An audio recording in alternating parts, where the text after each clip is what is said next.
ಲೋಕಸಭೆ ಚುನಾವಣೆ ಹೊತ್ತಲೇ ಕಾಂಗ್ರೆಸ್ ನಾಯಕರು ಅನುದಾನ ಅನ್ಯಾಯದ ಅಸ್ತ್ರ ಹಿಡಿದು ದೆಹಲಿ ದಂಡಯಾತ್ರೆ ಕೈಗೊಂಡಿದ್ದಾರೆ. ಇಂದು ಕರ್ನಾಟಕ ಕ್ಯಾಬಿನೆಟ್ ಮೋದಿ ಸರ್ಕಾರದ ವಿರುದ್ಧ ಮುಗಿಬೀಳಲಿದೆ. ಕೇಂದ್ರ ಸರ್ಕಾರದಿಂದ ಅನುದಾನ ತಾರತಮ್ಯ ಆಗ್ತಿದೆ ಅಂತ ಕಾಂಗ್ರೆಸ್ ಸಮರ ಸಾರಿದೆ. ಸಿಎಂ ಡಿಸಿಎಂ ಜಂಟಿ ಸುದ್ದಿಗೋಷ್ಠಿಯಲ್ಲಿ ಕೇಂದ್ರ ಸರ್ಕಾರದ ಮೇಲೆ ಸರಣಿ ಆರೋಪ ಮಾಡಿದ್ರು. ನನ್ನ ತೆರಿಗೆ ನನ್ನ ಹಕ್ಕು ಅಂತ ಅಭಿಯಾನ ಕೈಗೊಂಡಿದ್ದು ಇಂದು ದೆಹಲಿಯ ಜಂತರ್ ಮಂತರ್ನಲ್ಲಿ ಕಾಂಗ್ರೆಸ್ ಕಹಳೆ ಮೊಳಗಿಸಲಿದೆ. ಈಗಾಗಲೇ ಪ್ರತಿಭಟನೆಗೆ ಸಜ್ಜಾಗಿರೋ ಕಾಂಗ್ರೆಸ್ ನಾಯಕರು, ಶಾಸಕರು, ಸಚಿವರು ದೆಹಲಿಗೆ ತೆರಳಿದ್ದಾರೆ. ಅನುದಾನ ತಾರತಮ್ಯ ಖಂಡಿಸಿ ಕೇಂದ್ರದ ವಿರುದ್ಧ ಕಾಂಗ್ರೆಸ್ ನಾಯಕರು ರೊಚ್ಚಿಗೆದ್ದಿದ್ದಾರೆ. ದೆಹಲಿಯಲ್ಲಿ ಇಂದು ನಡೆಯೋ ಪ್ರತಿಭಟನೆಯಲ್ಲಿ ಭಾಗಿಯಾಗಿ ಅಂತ ರಾಜ್ಯದ ಸಂಸದರಿಗೆ ಸಿಎಂ ಸಿದ್ದರಾಮಯ್ಯ ಪತ್ರ ಬರೆದಿದ್ದಾರೆ.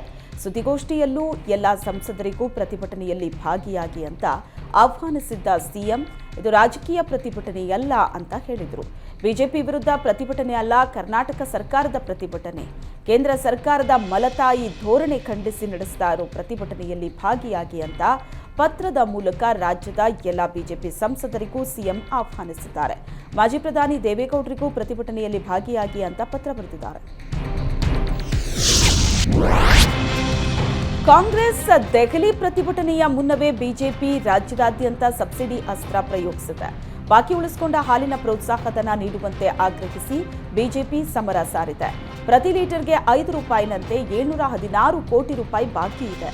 ಇದನ್ನೇ ಅಸ್ತ್ರವಾಗಿಸಿಕೊಂಡ ಬಿಜೆಪಿ ರೈತ ಮೋರ್ಚಾ ಹಸುಗಳೊಂದಿಗೆ ವಿಧಾನಸೌಧ ಮುತ್ತಿಗೆ ಯತ್ನ ನಡೆಸಿತು. ಈ ವೇಳೆ ದೊಡ್ಡ ಹೈಡ್ರಾಮಾವೇ ನಡೆಯಿತು. ಹಸುಗಳ ಕೊರಳಿಗೆ ಧಿಕ್ಕಾರ ಅಂತ ಬೋರ್ಡ್ ಹಾಕಿ ಸಿದ್ದರಾಮಯ್ಯ ಸರ್ಕಾರದ ವಿರುದ್ಧ ಆಕ್ರೋಶವನ್ನು ವ್ಯಕ್ತಪಡಿಸಿದ್ರು. ಬಳಿಕ ಫ್ರೀಡಂ ಪಾರ್ಕ್ನಲ್ಲಿ ಪ್ರತಿಭಟಿಸಿದ್ದ ಬಿಜೆಪಿ ನಾಯಕರನ್ನ ಪೊಲೀಸರು ವಶಕ್ಕೆ ಪಡೆದರು. ಬೆಂಗಳೂರು ಮಾತ್ರವಲ್ಲ, ಬಳ್ಳಾರಿ, ಮಂಡ್ಯ, ಚಿಕ್ಕಮಗಳೂರು, ಶಿವಮೊಗ್ಗದಲ್ಲೂ ಬಿಜೆಪಿ ನಾಯಕರು ಹಸುಗಳೊಂದಿಗೆ ಪ್ರತಿಭಟನೆ ನಡೆಸಿದರು. ಚಾಮರಾಜನಗರದಲ್ಲಿ ಹಾಲಿಗೆ ₹7 ಬೆಂಬಲ ಬೆಲೆ ನೀಡುವಂತೆ ರಾಜ್ಯ ಸರ್ಕಾರದ ವಿರುದ್ಧ ಬಿಜೆಪಿ ಪ್ರತಿಭಟನೆ ನಡೆಸಿದೆ. ಚಾಮರಾಜನಗರದ ತಹಶೀಲ್ದಾರ್ ಕಚೇರಿಯ ಮುಂದೆ ಪ್ಲೇಕಾರ್ಡ್ ಹಿಡಿದು ಬಿಜೆಪಿ ನಾಯಕರು ಪ್ರತಿಭಟನೆ ನಡೆಸಿದರು. ಮಾಜಿ ಶಾಸಕ ಬಾಲರಾಜ್ ನೇತೃತ್ವದಲ್ಲಿ ಪ್ರತಿಭಟನೆ ನಡೆದಿದ್ದು, ಕಾಂಗ್ರೆಸ್ ನಾಯಕರು ನುಡಿದಂತೆ ನಡೆದಿದ್ದೇವೆ ಅಂತ ಸುಳ್ಳು ಹೇಳ್ತಿದ್ದಾರೆ. ₹7 ಬೆಂಬಲ ಬೆಲೆ ನೀಡ್ತೀವಿ ಅಂತ ತಮ್ಮ ಪ್ರಣಾಳಿಕೆಯಲ್ಲೇ ಪ್ರಕಟಿಸಿದ್ರು. ಸರ್ಕಾರ ಅಧಿಕಾರಕ್ಕೆ ಬಂದು ಇಷ್ಟು ತಿಂಗಳಾದರೂ ರೈತರ ಬೇಡಿಕೆ ಈಡೇರಿಸಿಲ್ಲ ಅಂತ ಸರ್ಕಾರದ ವಿರುದ್ಧ ಬಿಜೆಪಿ ನಾಯಕರು ಕಿಡಿಕಾರಿದರು. ದೆಹಲಿಯಲ್ಲಿ ಕೇಂದ್ರ ಸರ್ಕಾರದ ವಿರುದ್ಧ ಕಾಂಗ್ರೆಸ್ ಪ್ರತಿಭಟನೆ ನಡೆಯಲಿದ್ದು, ಶಾಸಕರು, ಪರಿಷತ್ ಸದಸ್ಯರಿಗೆ ಯಾವುದೇ ವಿಶೇಷ ವಿಮಾನ ಬುಕ್ ಮಾಡಲ್ಲ. ತಮ್ಮ ಸ್ವಂತ ಖರ್ಚಲ್ಲೇ ನೇರವಾಗಿ ದೆಹಲಿಗೆ ಬರಬೇಕು ಅಂತ ಕೆಪಿಸಿಸಿ ಸೂಚನೆ ನೀಡಿದೆ. ಎಲ್ಲ ಶಾಸಕರು ಪ್ರತಿಭಟನೆಯಲ್ಲಿ ಕಡ್ಡಾಯವಾಗಿ ಭಾಗಿಯಾಗಬೇಕು ಅಂತಲೂ ಸೂಚಿಸಲಾಗಿದೆ. ದೆಹಲಿಗೆ ಆಗಮಿಸುವ ಶಾಸಕರಿಗೆ ಕರ್ನಾಟಕ ಭವನದಲ್ಲಿ ವಾಸ್ತವ್ಯಕ್ಕೆ ವ್ಯವಸ್ಥೆ ಮಾಡಲಾಗಿದೆ. ಸಚಿವರುಗಳಿಗೆ ಖಾಸಗಿ ಹೋಟೆಲ್ಗಳಲ್ಲಿ ವಾಸ್ತವ್ಯದ ವ್ಯವಸ್ಥೆ ಮಾಡಲಾಗಿದೆ ಅಂತ ಕೆಪಿಸಿಸಿ ಮಾಹಿತಿ ನೀಡಿದೆ.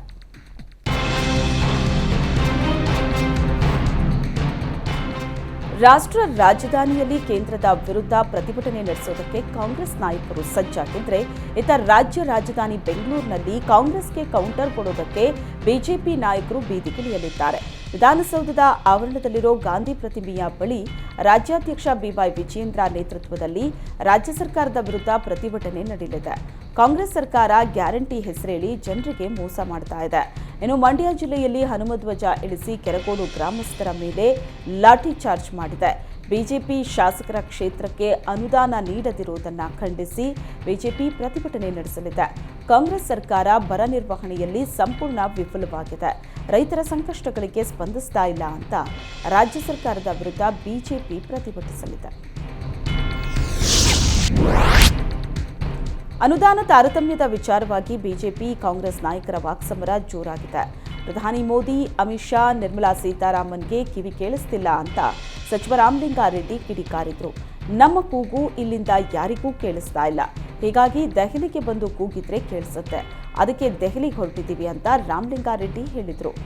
ಏನು ನಮ್ಮ ಪಾಲು ನಮಗ್ ಕೊಡಿ ಅಂತ ಕೇಳ್ತಾ ಇದ್ದೀವಿ, ನಾವು ಅವರಪ್ಪನ ಮನೆ ಆಸ್ತಿ ಕೇಳ್ತಾ ಇಲ್ಲ, ಜನರ ದುಡ್ಡು ಕೇಳ್ತಿರೋದು ಅಂತ ವಾಗ್ದಾಳಿ ನಡೆಸಿದ್ರು.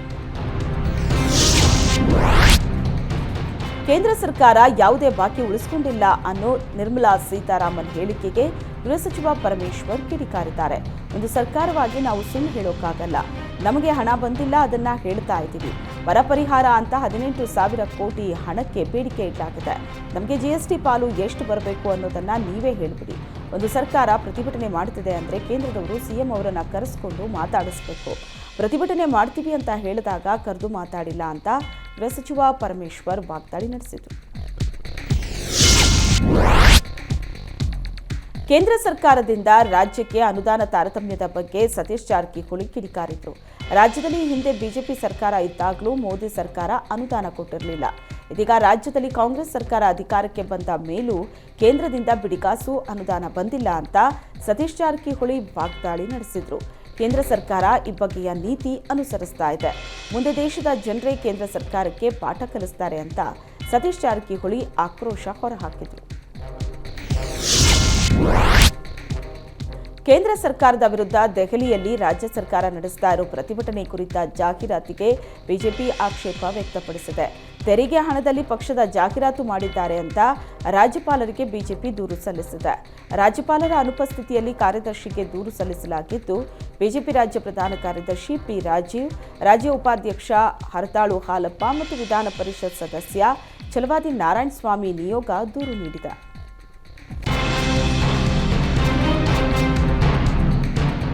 ಸಿದ್ದರಾಮಯ್ಯರ ಟೂರಿಂಗ್ ಟಾಕೀಸ್ ಈಗ ದೆಹಲಿಗೆ ಬರ್ತಾ ಇದೆ ಅಂತ ದೆಹಲಿಯಲ್ಲಿ ಸಂಸದ ಪ್ರತಾಪ್ ಸಿಂಹ ಹೇಳಿದರು. ಚುನಾವಣೆ ಹೊತ್ತಲ್ಲಿ ಊರೂರು ಸುತ್ತಾ ಇತ್ತು, ಈಗ ದೆಹಲಿಗೆ ಬರ್ತಾ ಇದೆ. ಈ ಟಾಕೀಸ್ನಲ್ಲಿ ನಾವು ಪಾತ್ರಧಾರಿ ಆಗಲ್ಲ ಅಂತ ಪ್ರತಾಪ್ ಸಿಂಹ ಕಾಂಗ್ರೆಸ್ ವಿರುದ್ಧ ಹರಿಹಾಯ್ದರು. ಲೋಕಸಭಾ ಚುನಾವಣೆ ಹತ್ರ ಇದೆ, ಹಾಗಾಗಿ ಈಗ ಕೇಂದ್ರವನ್ನ ಬೈತಾರೆ. ಈ ಬಾರಿ ನಾವು 28ಕ್ಕೆ 28 ಸ್ಥಾನವನ್ನ ಗೆಲ್ತೀವಿ. ಕೇಂದ್ರ ಸರ್ಕಾರ ತಾಯಿ ಸ್ಥಾನದಲ್ಲಿ ನಿಂತು ಎಲ್ಲ ಮಕ್ಕಳನ್ನ ನೋಡ್ಕೊಳ್ಳುತ್ತೆ ಅಂತ ಪ್ರತಾಪ್ ಸಿಂಹ ಹೇಳಿದರು. ಲೋಕಸಭೆ ಮಹಾಸಂಗ್ರಾಮಕ್ಕೆ ಇನ್ನೇನು ಕೆಲವೇ ದಿನ ಬಾಕಿ ಇದೆ.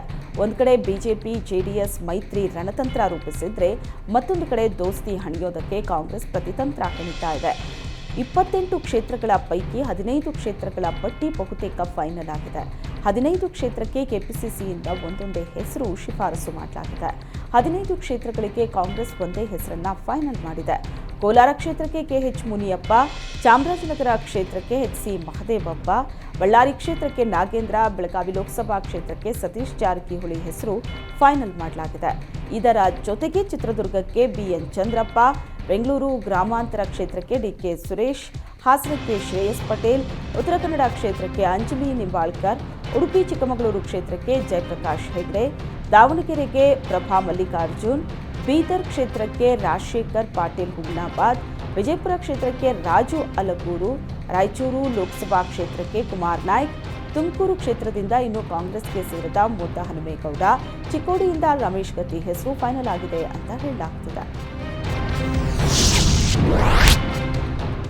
ಲೋಕಸಭಾ ಚುನಾವಣೆ ಗೆಲ್ಲೋದಕ್ಕೆ ಮೈತ್ರಿ ಮಾಡಿಕೊಂಡಿರೋ ನಾಯಕರಿಗೆ ಇದೀಗ ಸೀಟು ಹಂಚಿಕೆ ಕಗ್ಗಂಟಾಗಿದೆ. ಮಂಡ್ಯ ಮಾತ್ರವಲ್ಲ, ಹಾಸನ ಟಿಕೆಟ್ ವಿಚಾರದಲ್ಲೂ ದೋಸ್ತಿಗಳ ಮಧ್ಯೆ ದಂಗಲ್ ಶುರುವಾಗಿದೆ. ಹಾಸನ ಮಂಡ್ಯ ಎರಡೂ ಬಿಜೆಪಿಗೆ ಸಿಗೋ ವಿಶ್ವಾಸವಿದೆ ಅಂತ ಹೇಳಿ ಪ್ರೀತಂ ಗೌಡ ದೇವೇಗೌಡರ ಫ್ಯಾಮಿಲಿಗೆ ಕೌಂಟರ್ ಕೊಟ್ಟಿದ್ರು. ಇದಕ್ಕೆ ತಿರುಗೇಟು ಕೊಟ್ಟ ಪ್ರಜ್ವಲ್ ರೇವಣ್ಣ, ಯಾರೋ ಒಬ್ರು ಹೇಳ್ತಾರೆ, ದೊಡ್ಡವರು ಕೂತು ತೀರ್ಮಾನ ಮಾಡ್ತಾರೆ ಅಂತ ವಾಗ್ದಾಳಿ ನಡೆಸಿದ್ರು. ಮೈತ್ರಿ ಮಾಡಿಕೊಂಡು ಕಾಂಗ್ರೆಸ್ ಹಣಿಯೋದಕ್ಕೆ ಸಜ್ಜಾಗಿರೋ ದೋಸ್ತಿಗಳಿಗೆ ಮಂಡ್ಯ ಹಾಸನ ಟಿಕೆಟ್ ಟೆನ್ಷನ್ ನೀಡ್ತಾ ಇದೆ. ವಿಧಾನಸಭೆಯಲ್ಲಿ ಸೋತ ಸೋಮಣ್ಣ ತುಮಕೂರು ಲೋಕಸಭಾ ಟಿಕೆಟ್ಗಾಗಿ ಭಗೀರಥ ಪ್ರಯತ್ನ ನಡೆಸ್ತಾ ಇದ್ದಾರೆ.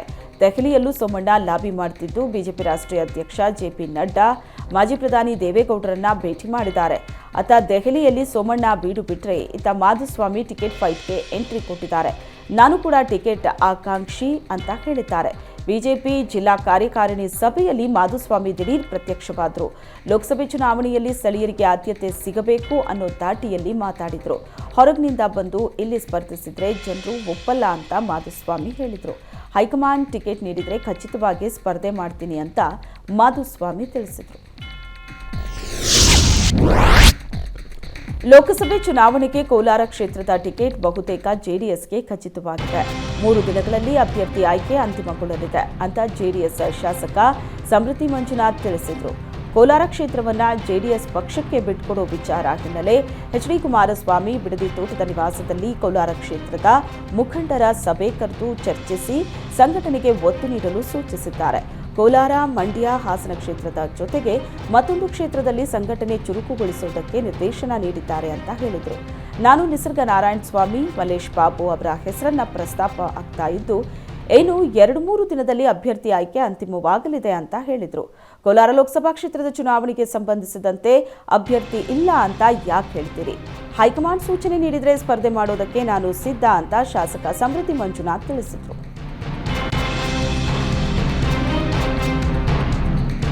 ಇಂಧನ ಸಚಿವ ಕೆಜೆ ಜಾರ್ಜ್ ಉಡುಪಿಯಲ್ಲಿ ಮೆಸ್ಕಾಂನ ಪ್ರಗತಿ ಪರಿಶೀಲನೆ ನಡೆಸಿದರು.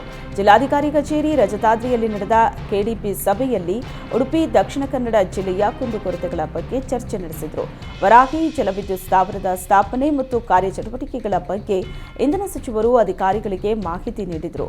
2 ಜಿಲ್ಲೆಗಳ ಜನರ ಬೇಡಿಕೆಗಳ ಬಗ್ಗೆ ಮಾಹಿತಿ ಕಲೆ ಹಾಕಿದರು. ಟ್ರಾನ್ಸ್ಫಾರ್ಮರ್ಗಳು ಕೆಟ್ಟಿರೋ ಬಗ್ಗೆ ಹಲವಾರು ದೂರುಗಳು ಬರ್ತಾ ಇದೆ ಅಂತ ಸಚಿವರ ಗಮನಕ್ಕೆ ತರಲಾಯಿತು.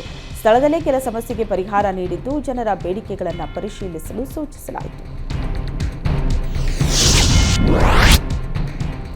ಫೇಸ್ಬುಕ್ನಲ್ಲಿ ಅವಹೇಳನಕಾರಿ ಪೋಸ್ಟ್ ಹಾಕಿದ ಆರೋಪದಲ್ಲಿ ಡಿಸಿಎಂ ಡಿಕೆ ಶಿವಕುಮಾರ್ ವಿರುದ್ಧ ಎಫ್ಐಆರ್ ದಾಖಲಿಸುವುದಕ್ಕೆ ಜನಪ್ರತಿನಿಧಿಗಳ ವಿಶೇಷ ನ್ಯಾಯಾಲಯ ಆದೇಶ ನೀಡಿದೆ. ಬಿಜೆಪಿ ರಾಜ್ಯಾಧ್ಯಕ್ಷ ವಿಜಯೇಂದ್ರ ಹಾಗೂ ಮಾಜಿ ಸಿಎಂ ಯಡಿಯೂರಪ್ಪ ವಿರುದ್ಧ ಪ್ರಚೋದನಕಾರಿ ಪೋಸ್ಟ್ ಹಾಕಲಾಗಿತ್ತು. ಈ ಹಿನ್ನೆಲೆ ಯೋಗೇಂದ್ರ ಅನ್ನೋರು ಖಾಸಗಿ ದೂರನ್ನು ನೀಡಿದರು. ಈ ಬಗ್ಗೆ ವಿಚಾರಣೆ ನಡೆಸಿದ ಕೋರ್ಟ್ ಎಫ್ಐಆರ್ ದಾಖಲಿಸಿ ತನಿಖೆ ನಡೆಸುವುದಕ್ಕೆ ಹೈಗ್ರೌಂಡ್ಸ್ ಠಾಣೆ ಪೊಲೀಸರಿಗೆ ಸೂಚನೆ ನೀಡಿದೆ. ಕರಸೇವಕರನ್ನ ಬಂಧಿಸಿದ ವಿಚಾರದಲ್ಲಿ ಬಿಜೆಪಿ ನಾಯಕರು ಪ್ರತಿಭಟನೆ ನಡೆಸಿದರು.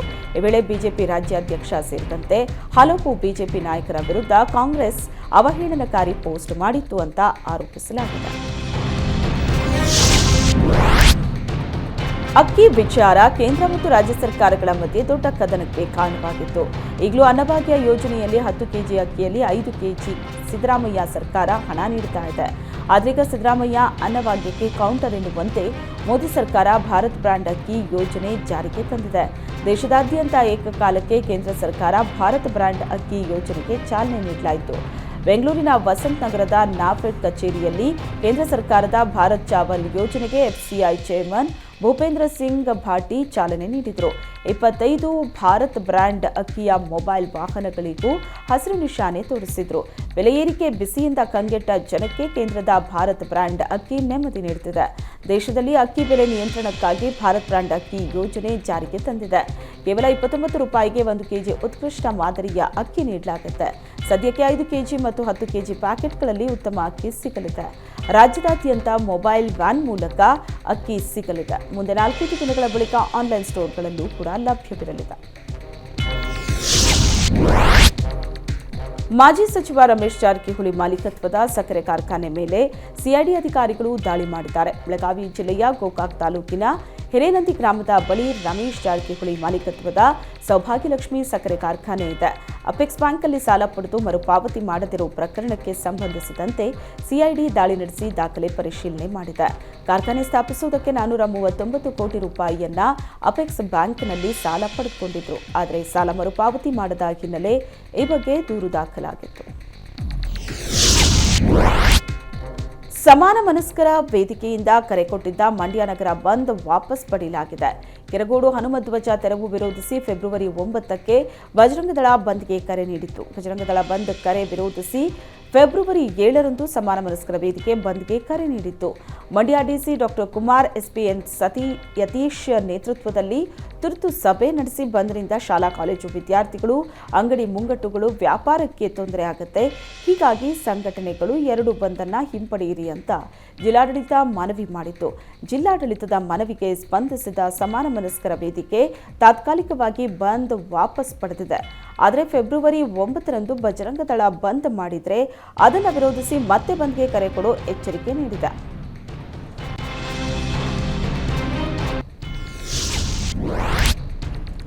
ಕಲಬುರಗಿಯಲ್ಲೂ ದೇಗುಲ ದಂಗಲ್ ಶುರುವಾಗಿದೆ. ಬಹಮನಿ ಕೋಟೆಯೊಳಗಿನ ಸೋಮೇಶ್ವರ ದೇಗುಲ ಜೀರ್ಣೋದ್ಧಾರಕ್ಕೆ ಆಗ್ರಹಿಸಿ ಜಿಲ್ಲಾಧಿಕಾರಿ ಕಚೇರಿಯ ಮುಂದೆ ಹಿಂದೂ ಜಾಗೃತಿ ಸೇನೆ ಪ್ರತಿಭಟನೆ ನಡೆಸಿತು.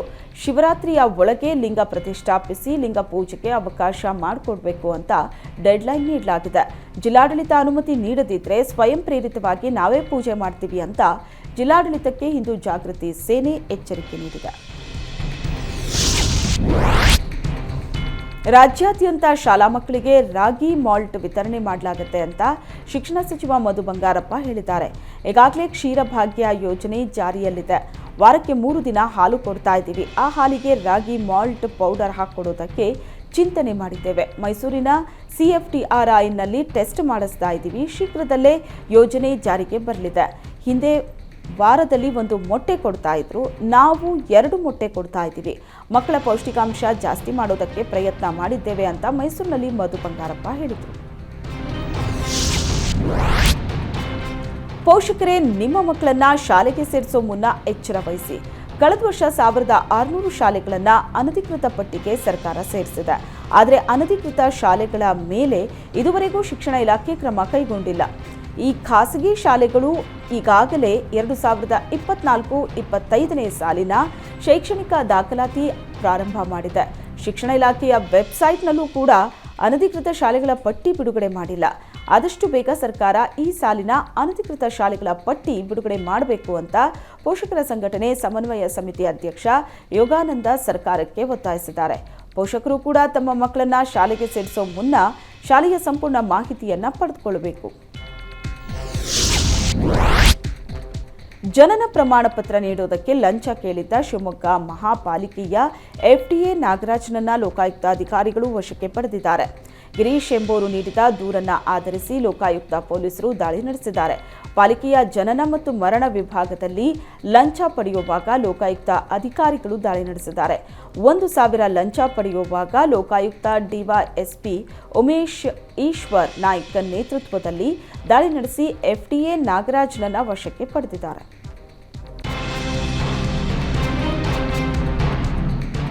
ಪ್ರಿಯಕರನೊಂದಿಗೆ ಸೇರಿ ಪತಿಯನ್ನ ಕೊಲೆ ಮಾಡಿದ ಪ್ರಕರಣ ತಡವಾಗಿ ಬೆಳಕಿಗೆ ಬಂದಿದೆ. ಹುಬ್ಬಳ್ಳಿಯ APMC ಮಾರಡಗಿ ರೋಡ್ನ ಬಂಜಾರ ಕಾಲೋನಿ ನಿವಾಸಿ ಚಂದ್ರಶೇಖರ್ ಲಮಾಣಿ ಕೊಲೆಯಾದಂತಹ ವ್ಯಕ್ತಿ ಜನವರಿ 10ರಂದು APMC ಮಾರಡಗಿ ರಸ್ತೆಯಲ್ಲಿ ಅಪರಿಚಿತ ಶವ ಪತ್ತೆಯಾಗಿತ್ತು. ಗಂಡನ ಸಾವಿನ ಬಗ್ಗೆ ಸಂಶಯ ಇದೆ ಅಂತ ಪತ್ನಿ ಮಂಜುಳಾ ದೂರನ್ನ ನೀಡಿದ್ಲು. ಕಳೆದ 5 ವರ್ಷಗಳಿಂದ ಮಂಜುಳಾ ಮತ್ತು ಪ್ರಿಯಕರ ರಿಯಾಜ್ ಅನೈತಿಕ ಸಂಬಂಧ ಹೊಂದಿದ್ರು. ಈ ವಿಚಾರ ಗೊತ್ತಾದ ಬಳಿಕ ಗಂಡ ಮನೆಯಲ್ಲಿ ಕಿರುಕುಳ ಕೊಡ್ತಾ ಇದ್ದ. ಅನೈತಿಕ ಸಂಬಂಧಕ್ಕೆ ಅಡ್ಡಿಯಾದ ಪತಿಯನ್ನ ಪ್ರಿಯಕರನೊಂದಿಗೆ ಸೇರಿ ಕೊಲೆ ಮಾಡಿಸಿದ್ಲು. ಇದೀಗ ಮಂಜುಳಾ ಮತ್ತು ಪ್ರಿಯಕರ ರಿಯಾಜ್ ಅಹ್ಮದ್ ಜೈಲು ಪಾಲಾಗಿದ್ದಾರೆ. ವಿಜಯಪುರ ಜಿಲ್ಲೆಯ ಬಳ್ಳೊಳ್ಳಿ ಗ್ರಾಮ ಪಂಚಾಯಿತಿಯಲ್ಲಿ ಬಾಗಿಲಿಗೆ ಟೈರ್ ಇಟ್ಟು ಬೆಂಕಿ ಹಚ್ಚಿದ್ದಾರೆ ಕಿಡಿಗೇಡಿಗಳು. ಗ್ರಾಮ ಪಂಚಾಯಿತಿಯ ಬಾಗಿಲನ್ನ ಸಂಪೂರ್ಣ ಸುಟ್ಟು ಕರಕಲಾಗಿದೆ. ಬೆಳಿಗ್ಗೆ ಗ್ರಾಮಸ್ಥರು ಪಂಚಾಯಿತಿ ಬಳಿ ಬಂದು ನೋಡಿದಾಗ ಕಿಡಿಗೇಡಿಗಳ ಕೃತ್ಯ ಬಯಲಾಗಿದೆ. ಇನ್ನು ಕಿಡಿಗೇಡಿಗಳ ಈ ಕೃತ್ಯಕ್ಕೆ ಗ್ರಾಮಸ್ಥರು ಆಕ್ರೋಶ ಹೊರಹಾಕ್ತಿದ್ದಾರೆ. ಅದೃಷ್ಟವಶಾತ್ ಬಾಗಿಲು ಹೊತ್ತಿ ಉರಿದಿದ್ರು. ಪಂಚಾಯಿತಿ ಕಚೇರಿಯಲ್ಲಿನ ದಾಖಲೆ ಪೀಠೋಪಕರಣಗಳಿಗೆ ಯಾವುದೇ ಹಾನಿಯಾಗಿಲ್ಲ. ಗ್ರಾಮಸ್ಥರು ಪಂಚಾಯಿತಿ ಬಾಗಿಲಿಗೆ ಬೆಂಕಿ ಹಚ್ಚಿದವರ ವಿರುದ್ಧ ಕ್ರಮಕ್ಕೆ ಆಗ್ರಹಿಸಿದ್ದಾರೆ. ಈ ಸಂಬಂಧ ಹೊಟ್ಟಿ ಪೊಲೀಸ್ ಠಾಣೆಯಲ್ಲಿ ದೂರು ದಾಖಲಾಗಿದೆ. ವಿಜಯಪುರ ಜಿಲ್ಲಾಸ್ಪತ್ರೆ ಸಿಬ್ಬಂದಿ ಎಡವಟ್ಟಿಗೆ ರೋಗಿಗಳು ಬೇಸತ್ತಿದ್ದಾರೆ. ಅವ್ಯವಸ್ಥೆ ಆಗರವಾಗಿರೋ ಆಸ್ಪತ್ರೆಯಲ್ಲಿ ಒಂದೇ ಸ್ಟ್ರೆಚರ್ನಲ್ಲಿ 3 ರೋಗಿಗಳನ್ನು ವಾರ್ಡ್ಗೆ ಶಿಫ್ಟ್ ಮಾಡಲಾಗಿದೆ. ಆಸ್ಪತ್ರೆ ಸಿಬ್ಬಂದಿಯ ನಡೆಗೆ ರೋಗಿಯ ಸಂಬಂಧಿಕರು ಆಕ್ರೋಶ ವ್ಯಕ್ತಪಡಿಸುತ್ತಿದ್ದಾರೆ. ಸೋಷಿಯಲ್ ಮೀಡಿಯಾದಲ್ಲಿ ವಿಡಿಯೋ ವೈರಲ್ ಆಗಿದ್ದು ಆಸ್ಪತ್ರೆಯ ವಿರುದ್ಧ ನೆಟ್ಟಿಗರು ಕಿಡಿಕಾರ್ತಿದ್ದಾರೆ. ಶಿವಮೊಗ್ಗದಲ್ಲಿ 11 ತಿಂಗಳ ಮಗುವೊಂದು ಜೀವಂತ ಮೀನು ನುಂಗಿದ್ದು ವೈದ್ಯರ ಸಾಹಸದಿಂದ ಮಗು ಬದುಕುಳಿದಿದೆ. 11 ತಿಂಗಳ ಪ್ರತೀಕ್ ಅನ್ನೋ ಮಗು ಜಿಲೇಬಿ ಹೆಸರಿನ ಮೀನು ನುಂಗಿತ್ತು. ಮಗುವಿನ ಗಂಟ್ಲಲ್ಲಿ ಸಿಕ್ಕಾಕೊಂಡಿದ್ದ ಜಿಲೇಬಿ ಮೀನನ್ನ ಶಿವಮೊಗ್ಗದ ಸರ್ಜಿ ಖಾಸಗಿ ಆಸ್ಪತ್ರೆಯಲ್ಲಿ ಹೊರತೆಗೆದಿದ್ದಾರೆ. ಮನೆಯಲ್ಲಿ ಸಾಕಿದ್ದ ಮೀನನ್ನ ಮಗು ನುಂಗಿದೆ. ಬಳಿಕ ಗಂಟ್ಲಲ್ಲಿ ಸಿಕ್ಕಾಕೊಂಡ ಮೀನಿನಿಂದ ಸಾವು ಬದುಕಿನ ನಡುವೆ ಮಗು ಹೋರಾಟ ನಡೆಸಿ ಬದುಕುಳಿದಿದೆ.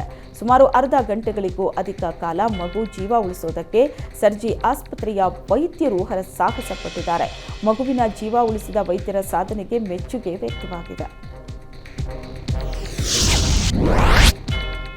ಸರ್ಕಾರಿ ಶಾಲೆ ಜಾಗ ಒತ್ತುವರಿಗೆ ವಿರೋಧ ಮಾಡಿದ್ದಕ್ಕೆ PLD ಬ್ಯಾಂಕ್ ಅಧ್ಯಕ್ಷನ ಮೇಲೆ ದಾಳಿ ನಡೆದಿದೆ. ಕೊಪ್ಪಳ ಜಿಲ್ಲೆಯ ಗಂಗಾವತಿ ನಗರದಲ್ಲಿ ದಾಳಿ ನಡೆದಿದ್ದು ಸ್ಥಳೀಯರ ಸಮಯ ಪ್ರಜ್ಞೆಯಿಂದ ಭಾರೀ ಅನಾಹುತ ತಪ್ಪಿದೆ. ಚಳ್ಳೂರು ಗ್ರಾಮದ ಬಸವರಾಜ್ ಸೇರಿದಂತೆ ಇನ್ನಿತರರು PLD ಬ್ಯಾಂಕ್ ಅಧ್ಯಕ್ಷನ ಮನೆ ಮೇಲೆ ದಾಳಿ ಮಾಡಿದ್ದಾರೆ. ದಾಳಿ ಮಾಡಿ ದುಷ್ಕರ್ಮಿಗಳು ಕಾರಲ್ಲಿ ಪರಾರಿಯಾಗಿದ್ದಾರೆ. ಅನಧಿಕೃತವಾಗಿ ಶಾಲೆ ಒತ್ತುವರಿ ಮಾಡಿಕೊಂಡಿದ್ದ ಬಸವರಾಜ್ ಹಾಗೂ ಆತನ ಸಂಗಡಿಗರನ್ನ ತೆರವುಗೊಳಿಸುವಂತೆ ಹೋರಾಟ ಮಾಡಿದ್ದ PLD ಬ್ಯಾಂಕ್ ಅಧ್ಯಕ್ಷ ದೊಡ್ಡಪ್ಪ ದೇಸಾಯಿ ಮೇಲೆ ದಾಳಿ ನಡೆಸಿದ್ದಾರೆ. ಇದೀಗ ಸ್ಥಳಕ್ಕೆ ಗಂಗಾವತಿ ನಗರ ಠಾಣೆಯ PI ಪ್ರಕಾಶ್ ಮಾಳೆ ಆಗಮಿಸಿ ಪರಿಶೀಲನೆ ನಡೆಸಿದ್ದಾರೆ. ಚಿಕ್ಕಮಗಳೂರಲ್ಲಿ ಕಚೇರಿಯಲ್ಲಿ 10,000 ಲಂಚ ಪಡೆಯುವಾಗ ಕೆಎಸ್ಆರ್ಟಿಸಿ ಡಿಸಿ ಲೋಕಾಯುಕ್ತ ಬಲೆಗೆ ಬಿದ್ದಿದ್ದಾರೆ. ಡ್ರೈವರ್ನಿಂದ ಲಂಚ ಪಡೆಯುವಾಗ ಲೋಕಾಯುಕ್ತ ಬಲೆಗೆ ಕೆಎಸ್ಆರ್ಟಿಸಿ ಡಿಸಿ ಬಸವರಾಜ್ ಬಿದ್ದಿದ್ದಾರೆ. ಚಿಕ್ಕಮಗಳೂರಿನಿಂದ ಕಡೂರು ಡಿಪೋಗೆ ವರ್ಗಾವಣೆ ಮಾಡುವುದಕ್ಕೆ ಡ್ರೈವರ್ ಬಳಿ 10,000 ಲಂಚಕ್ಕೆ ಬೇಡಿಕೆ ಇಟ್ಟಿದ್ದ ಡಿಸಿ ವರ್ಗಾವಣೆಗಾಗಿ ಲಂಚ ಕೇಳುತ್ತಾ ಇರೋ ಕುರಿತು ಪೊಲೀಸರಿಗೆ ಡ್ರೈವರ್ ದೂರು ನೀಡಿದ್ದ. ಇದೀಗ ಚಿಕ್ಕಮಗಳೂರು ಲೋಕಾಯುಕ್ತ ಅಧಿಕಾರಿಗಳಿಂದ ಬಸವರಾಜ್ ವಿಚಾರಣೆ ಮಾಡಲಾಗುತ್ತಿದೆ. ಇಂದಿನ ಯುವಕರಿಗೆ ಬೈಕ್, ಕಾರುಗಳ ಕ್ರೇಜ್ ಜಾಸ್ತಿ. ಯಾವುದಾದ್ರೂ ಚೆನ್ನಾಗಿರೋ ಕಾರ್ ಕಂಡ್ರೆ ಅದನ್ನ ಬೆನ್ ಹತ್ತುತ್ತಾರೆ. ಆದರೆ ಹಾಗೆ ಮಾಡೋ ಮುನ್ನ ಯುವಕರೇ ಸ್ವಲ್ಪ ಹುಷಾರ್. ಕಾರ್ ಚೆನ್ನಾಗಿದೆ ಅಂತ ಚೇಸ್ ಮಾಡಿದ್ರೆ ಬೀಳೋದು ಗ್ಯಾರಂಟಿ. ವಿಠಲ್ಮಲ್ಯ ರಸ್ತೆಯಲ್ಲಿ ಹೋಗ್ತಾ ಇದ್ದ ಸೂಪರ್ ಕಾರ್ನ ವಿಡಿಯೋ ಮಾಡಿಕೊಂಡು ಹಿಂದೆ ಹೋಗ್ತಾ ಇದ್ದ ಬೈಕ್ ಸವಾರರು ಕಾರ್ ಹತ್ರ ಹೋಗಿ ವಿಡಿಯೋ ಕೇಳಿದ್ದಾರೆ. ಇದೇ ವೇಳೆ ಸೈಡಿಗೆ ಕಾರ್ ಎಳೆದಿದ್ದಾನೆ ಚಾಲಕ. ಈ ವೇಳೆ ನಿಯಂತ್ರಣ ತಪ್ಪಿ ನಡು ರಸ್ತೆಯಲ್ಲಿ ಕೆಳಗೆ ಬಿದ್ದಿದ್ದಾರೆ 3-4 ಮಂದಿ ಬೈಕ್ ಸವಾರರು. ಹಿಂಬದಿ ಬರ್ತಾ ಇದ್ದ ಬೈಕ್ ಸವಾರನ ಮೊಬೈಲ್ನಲ್ಲಿ ಯುವಕರು ಬೀಳೋ ದೃಶ್ಯ ಸೆರೆಯಾಗಿದೆ. ಅಂಗಡಿಗೆ ಹೋಗಿ ತಿಂಡಿ ತರ್ತೀನಿ ಅಂತ ಹೋಗಿದ್ದ 11 ವರ್ಷದ ಬಾಲಕ ಸಿದ್ದರಾಮ್ ನಾಪತ್ತೆಯಾಗಿದ್ದಾನೆ. ಜನವರಿ 24ರಂದು ನಾಪತ್ತೆಯಾಗಿದ್ದು ಕುಟುಂಬಸ್ಥರು ಹುಡುಕಾಟ ನಡೆಸ್ತಾ ಇದ್ದಾರೆ. ರಾಮಮೂರ್ತಿನಗರ ಠಾಣಾ ವ್ಯಾಪ್ತಿಯ ಎನ್ಆರ್ಇ ಲೇಔಟ್ನಲ್ಲಿ ಈ ಘಟನೆ ನಡೆದಿದೆ. ಯಾದಗಿರಿ ಮೂಲದ ಕರೀಂ ಮತ್ತು ತಾರಮ್ಮ ಎನ್ನುವ ದಂಪತಿಯ ಪುತ್ರ ಸಿದ್ದರಾಮ ನಾಪತ್ತೆಯಾಗಿದ್ದು ಪೋಷಕರಲ್ಲಿ ಆತಂಕ ಮನೆ ಮಾಡಿದೆ. ರಾಮಮೂರ್ತಿನಗರ ಪೊಲೀಸ್ ಠಾಣೆಯಲ್ಲಿ ಪ್ರಕರಣ ದಾಖಲಾಗಿದ್ದು ಬಾಲಕನಿಗಾಗಿ ಪೊಲೀಸರು ಹುಡುಕಾಟ ನಡೆಸುತ್ತಿದ್ದಾರೆ. ಬಾಗಲಕೋಟೆಯ ಸಾವಳಗಿಯಲ್ಲಿ ಜಿಲ್ಲಾಧಿಕಾರಿ ಜಾನಕಿ ನೇತೃತ್ವದಲ್ಲಿ ಸಂವಿಧಾನ ಜಾಗೃತಿ ಜಾಥಾ ಕಾರ್ಯಕ್ರಮ ನಡೆಯಿತು. ಕಾರ್ಯಕ್ರಮಕ್ಕೂ ಮುನ್ನ ಗ್ರಾಮದ ವಿವಿಧೆಡೆಯಿಂದ ಶಾಲಾ ಮಕ್ಕಳಿಂದ ನಡೆದ ಜಾಗೃತಿ ಜಾಥಾ ನಡೆಸಲಾಯಿತು. ಕಾರ್ಯಕ್ರಮದಲ್ಲಿ ಸಂವಿಧಾನ ಜಾಗೃತಿ ಬಗ್ಗೆ ಅರಿವು ಮೂಡಿಸಲಾಯಿತು. ಇನ್ನು ಕಾರ್ಯಕ್ರಮದಲ್ಲಿ ಭಾಗಿಯಾಗಿದ್ದವರಿಗೆ ಪ್ರತಿಜ್ಞಾ ವಿಧಿಯನ್ನ ಬೋಧಿಸಲಾಯಿತು. ಕೊಪ್ಪಳದಲ್ಲಿ ಎಸ್ಎಸ್ಎಲ್ಸಿ ವಿದ್ಯಾರ್ಥಿಗಳೇ ರ್ಯಾಗಿಂಗ್ ಮಾಡಿರೋ ಘಟನೆ ನಡೆದಿದೆ. ಗಂಗಾವತಿ ತಾಲೂಕಿನ ಹೇಮಗುಡ್ಡದಲ್ಲಿರೋ ಮೊರಾರ್ಜಿ ದೇಸಾಯಿ ವಸತಿ ಶಾಲೆಯಲ್ಲಿ ಈ ಘಟನೆ ನಡೆದಿದ್ದು ವಿದ್ಯಾರ್ಥಿಗಳ ಗುರುದ್ವಾರದಲ್ಲಿ ಪೆನ್ಸಿಲ್ ಇಟ್ಟು ವಿಕೃತಿ ಮೆರೆದಿದ್ದಾರೆ. ಇಷ್ಟೇ ಅಲ್ಲದೆ ಪ್ರಾಜೆಕ್ಟ್ ಮಾಡಿಸೋದು, ಬಸ್ಕಿ ಹೊಡಿಸೋದು ಮಾಡಿದ್ದಾರೆ. ಕಳೆದ 4-5 ತಿಂಗಳಿಂದ ವಿದ್ಯಾರ್ಥಿಗಳೇ ರ್ಯಾಗಿಂಗ್ ಮಾಡ್ತಿದ್ದಾರೆ ಅನ್ನೋ ಆರೋಪ ಕೇಳಿಬಂದಿದೆ. ಈ ಬಗ್ಗೆ ಮಾಹಿತಿ ಇದ್ರೂ ಸಮಾಜ ಕಲ್ಯಾಣ ಇಲಾಖೆ ಅಧಿಕಾರಿಗಳು ಶಾಲೆಗೆ ಭೇಟಿ ನೀಡುತ್ತಿಲ್ಲ ಅಂತ ಪೋಷಕರು ಆರೋಪಿಸಿದರು.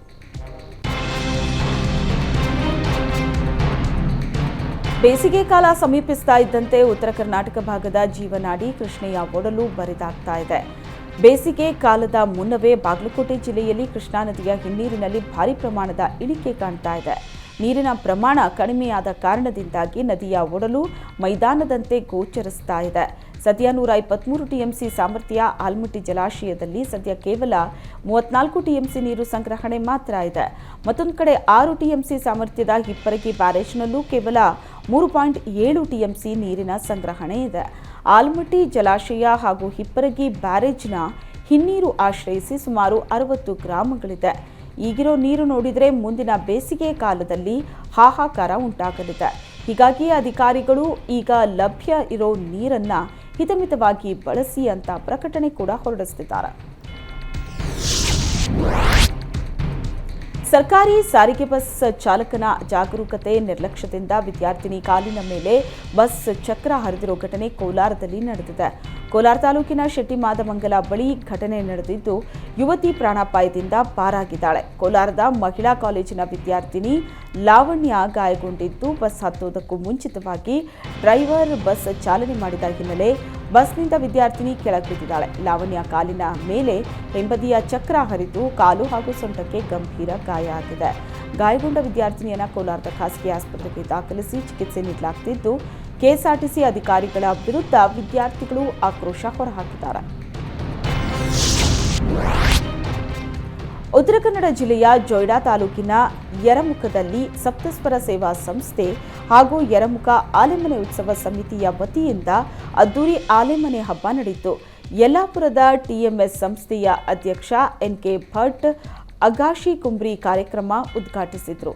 ಸೋಮೇಶ್ವರ ದೇವಸ್ಥಾನ ಕಮಿಟಿ ಅಧ್ಯಕ್ಷ ಡಿಟಿ ಹೆಗಡೆ, ಸೇವಾ ಸಹಕಾರಿ ಸಂಘದ ಉಪಾಧ್ಯಕ್ಷ ಸುದರ್ಶನ್ ಭಾಗವತ್, ಸಪ್ತಸ್ವರ ಸೇವಾ ಸಂಸ್ಥೆ ಅಧ್ಯಕ್ಷೆ ಸುಮಂಗಲಾ ದೇಸಾಯಿ, ಕಸಾಪ ಜಿಲ್ಲಾ ಸದಸ್ಯೆ ಸೀತಾ ದಾನಗೇರಿ ಭಾಗವಹಿಸಿದ್ರು. ಆಲೆಮನೆ ಹಬ್ಬದಲ್ಲಿ 1000ಕ್ಕೂ ಹೆಚ್ಚು ಜನ ಭಾಗವಹಿಸಿದ್ದು, ಕಬ್ಬಿನ ಹಾಲನ್ನ ಕುಡಿದು ಮಂಡಕ್ಕಿ ಖಾರ ತಿಂದು ಸಂತಸ ಪಟ್ಟರು. ನಂತರ ಸ್ಥಳೀಯ ಕಲಾವಿದರಿಂದ ಹಾಡು, ನೃತ್ಯ, ಗೀಗಿ ಪದ ಕಾರ್ಯಕ್ರಮ ನಡೆಯಿತು. ಮನೆಯ ಮೇಲ್ಛಾವಣಿ ಮೇಲೆ ಸೌರ ಫಲಕ ಅಳವಡಿಸುವ ಯೋಜನೆ ವಿಚಾರದಲ್ಲಿ ಕಾಂಗ್ರೆಸ್ ಬಿಜೆಪಿ ನಡುವೆ ವಾರ್ ನಡೆದಿದೆ. ಕೇಂದ್ರ ಸರ್ಕಾರದ ಸೋಲಾರ್ ರೂಫ್ ಟಾಪ್ ಯೋಜನೆ ಬಗ್ಗೆ ಬೆಸ್ಕಾಂ ಜಾಹೀರಾತೊಂದನ್ನು ನೀಡಿದೆ. ಕೇಂದ್ರ ಸರ್ಕಾರದ ಈ ಯೋಜನೆಯನ್ನ ರಾಜ್ಯ ಸರ್ಕಾರದ ಯೋಜನೆಯಂತೆ ಜಾಹೀರಾತು ನೀಡಲಾಗಿದೆ. ಜಾಹೀರಾತಲ್ಲಿ CM Siddaramaiah, DCM DK Shivakumar ಹಾಗೂ ಇಂಧನ ಸಚಿವ ಕೆಜೆ ಜಾರ್ಜ್ ಫೋಟೋ ಬಳಸಲಾಗಿದೆ. ಈ ಕುರಿತು ಸಾಮಾಜಿಕ ಜಾಲತಾಣದಲ್ಲಿ ಬಿಜೆಪಿ ಕಾರ್ಯಕರ್ತರು ಆಕ್ರೋಶ ಹೊರಹಾಕ್ತಿದ್ದಾರೆ. ಯೋಜನೆ ಬಿಜೆಪಿ ಸರ್ಕಾರದ್ದು, ಫೋಟೋ ಹೊಸದು. ಫೋಟೋ ಮಾತ್ರ ರಾಜ್ಯ ಕಾಂಗ್ರೆಸ್ ಸರ್ಕಾರದ್ದು. ಕಾಂಗ್ರೆಸ್ನವರು ನಾಚಿಕೆಗೆಟ್ಟವರು ಅಂತ ಬಿಜೆಪಿ ಕಾರ್ಯಕರ್ತರು ಫೇಸ್ಬುಕ್ಕಲ್ಲಿ ಪೋಸ್ಟ್ ಮಾಡಿ ಆಕ್ರೋಶವನ್ನು ಹೊರಹಾಕ್ತಿದ್ದಾರೆ. ಶಾಸಕರ ಲೆಟರ್ ಪ್ಯಾಡ್, ಸೀಲ್, ಸಹಿ ಅಂದರೆ ಅದಕ್ಕೊಂದು ಗೌರವ ಇರುತ್ತೆ.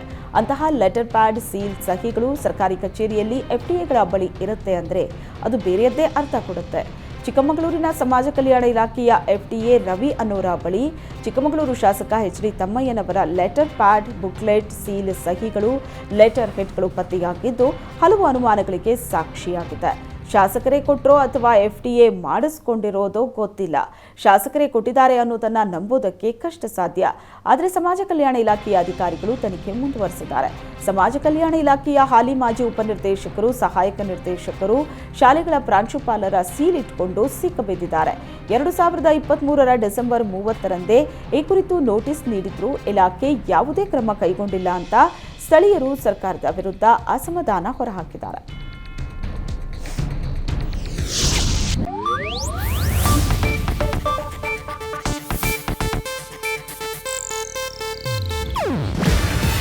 ಇದು ಏಷ್ಯಾನೆಟ್ ನ್ಯೂಸ್ ನೆಟ್ವರ್ಕ್ ಪ್ರಸ್ತುತಿ. ನೀವು ನೋಡ್ತಿದ್ದೀರಾ ಏಷ್ಯಾನೆಟ್ ಸುವರ್ಣ ನ್ಯೂಸ್.